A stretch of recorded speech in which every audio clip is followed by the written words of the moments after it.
दोस्तों, मैं राहुल रैना। आप देख रहे हैं रैना स्टडी पॉइंट। आज हम आपके लिए लेकर आए क्लास 12 के लिए आवेश संरक्षण का नियम। इससे पहले वाली वीडियो में बात की थी आवेश क्या है, इसके गुण और इसकी SI मात्रा और इसकी डेफिनेशन के बारे में। इस वीडियो में बात करें आवेश का संरक्षण तथा उसका क्वांटिकट दोनों दोनों के बारे में अपन बात करेंगे। यहाँ बात करते हैं सबसे पहले आवेश संरक्षण का नियम।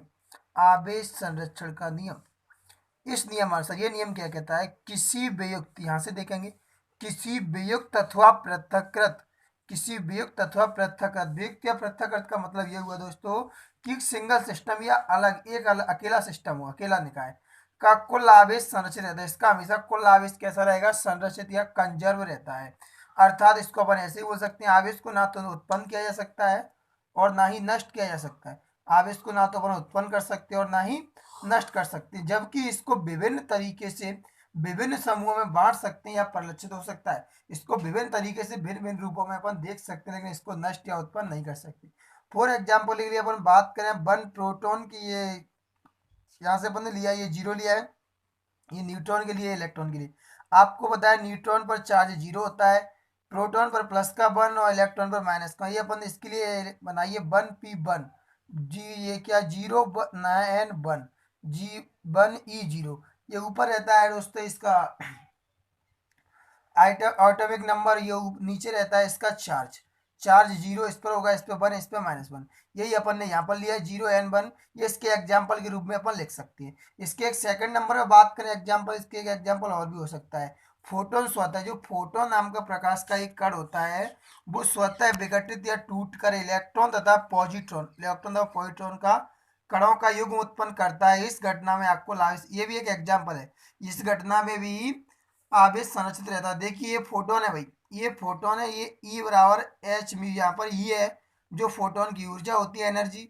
h होता है प्लांक नियतांक, म्यू होती है आवृत्ति। म्यू क्या होती है, आवृत्ति। ये इसमें टूटेगा, दो टूटे, positron E positive, E negative. ये पॉजिट्रॉन होता है E पॉजिटिव, ये न्यूट्रॉन होता है E निगेटिव, और पॉजिटिव दोनों क्या हो जाएंगे, 0। दोनों में क्या हो जाता है, टूट जाता है। और इसके नोट रूप में अपन बात करें तो आवेश संरक्षण का नियम, आवेश, अगर आपको क्वेश्चन पूछा जाए तो आपको यहीं पर लिखना है, ये नोट रूप में आपको जानकारी होनी चाहिए। आवेश संरक्षण का नियम ऊर्जा संरक्षण के नियम के समान है। जो आवेश संरक्षण का नियम है वो ऊर्जा संरक्षण के नियम के समान ही सभी परिस्थितियों में लागू होता है। यह एक सार्वत्रिक नियम है, मीन्स ये सभी जगह लगता है। दोस्तों, अगर हमारी वीडियो में आपको कोई डाउट होता है, अगर आपको हमारा कोई प्रश्न समझ में नहीं आता, तो हमने डिस्क्रिप्शन में व्हाट्सएप नंबर लिख दिया, उसमें आप पूछ सकते हो, कमेंट करके हमें पूछ सकते हो।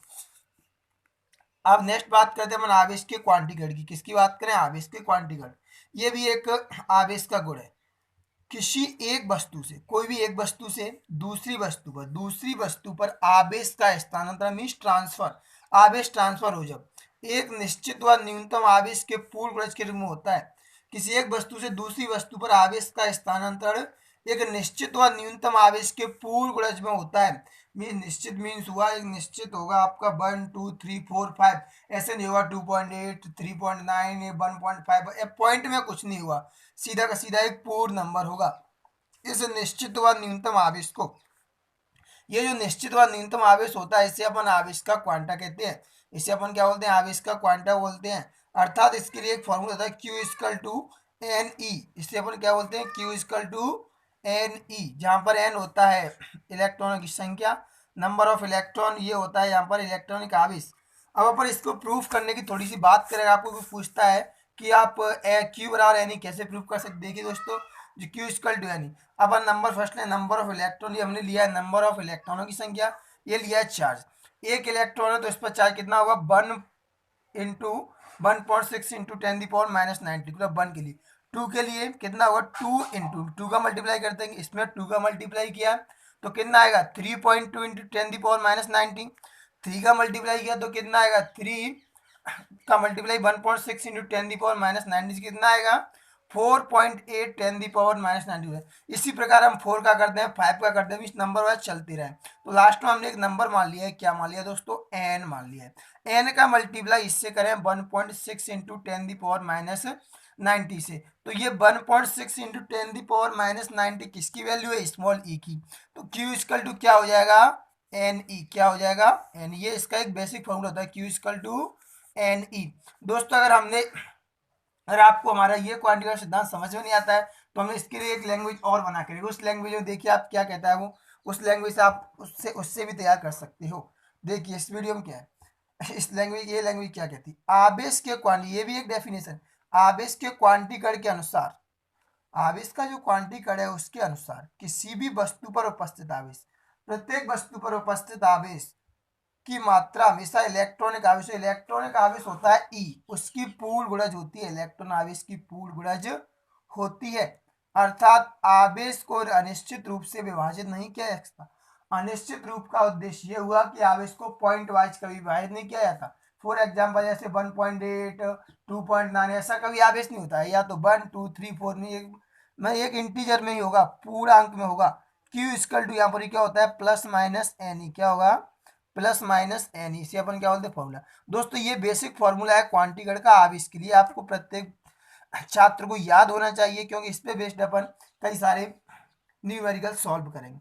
देखिए क्यू इक्वल टू एन, यहाँ क्यू होता है वस्तु पर आवेश, एन बराबर होता है इलेक्ट्रॉनों की पूर्ण संख्या, ई होता है इलेक्ट्रॉनिक आवेश, इसका मान लगभग ये होता है, ये होता है लगभग इसका मान ये होता है।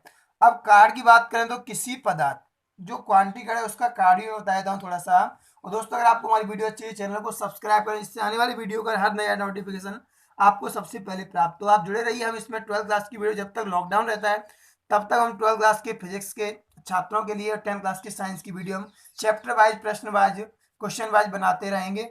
और आप हमसे जुड़े रहे, आपको आने वाली वीडियो समय समय पर मिलती रहेगी। और आपको भी डाउट है तो हम पे कमेंट करके पूछ सकते हो। कार्ड देखिए, इसका कार्य क्या है क्वांटिकरण का, किसी पदार्थ के आवेशित होने में इलेक्ट्रॉनों की ही भूमिका होती है। कोई भी पदार्थ आवेशित है या अनावेशित है, इसमें इलेक्ट्रॉन ही जिम्मेदार है। आवेशों की भूमिका होती है, आवेशों का स्थानांतरण, जो आवेश है उनका स्थानांतरण केवल पूर्ण संख्या में ही होता है। इसका जो स्थानांतरण वो पूर्ण संख्या के रूप में ही होता है। अतः किसी पदार्थ पर एक इलेक्ट्रॉन के आवेश ये पूर्ण संख्या के रूप में ही होता है। मीन्स आवेश ऐसे दिया गया नहीं आधा चला गया, ढाई चला गया, 4.5, ऐसा कभी नहीं जाएगा। इलेक्ट्रॉन का आवेश हमेशा एक पूर्ण संख्या के रूप में ही जाएगा। 1 2 3 4 5 ऐसे ही जा सकता है। कभी ऐसा नहीं होगा कि आज ढाई चला गया, 4.5 चला गया। तो इलेक्ट्रॉन का स्थानांतरण केवल पूर्ण संख्या के रूप में ही होता है। अतः किसी पदार्थ पर एक इलेक्ट्रॉन के आवेश ई के पूर्ण गुणज में ही आवेश पाया जाता है। दोस्तों इस वीडियो में इतना ही। आगे वाली वीडियो में बात करेंगे आवेश की क्वांटीकरण पर बेस्ड क्वेश्चन, और उससे आगे वाली वीडियो में बात करेंगे कूलाम्स लॉ। जुड़े रहिए हमसे, इस वीडियो में इतना ही।